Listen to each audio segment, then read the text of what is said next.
कटक चांदबाली रास्तार अजणा गाड़ी धक्कारे बाइक आरोही गुरुतर।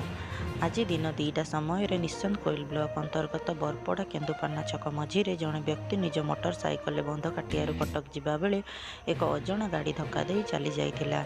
एही दुर्घटनार व्यक्ति गुरुतर आहत होई रास्ता कड़े पड़िथिबा अवस्था राजनगर पूर्वतन विधायक श्रीजुक्त अंशुमान महांती से बाट दे जाउथिबा बेले सेठारे अटकी जाइथिले। बहुत लोक सेठारे रुंड होइथिले मध्य केही आंबुलांस को फोन करि नथिले। श्रीजुक्त महांती आंबुलांस को फोन करी डाकिबा थिले किंतु डेरी हेबारु से निज गाड़ी रे सेठु निश्चंद कोइल हॉस्पिटल नेबा समय रे आंबुलांस आसी पहुंची थिला एवं आंबुलांस रे निज आहत व्यक्ति को निश्चंद कोइल हॉस्पिटल ले पहुंचाई थिले।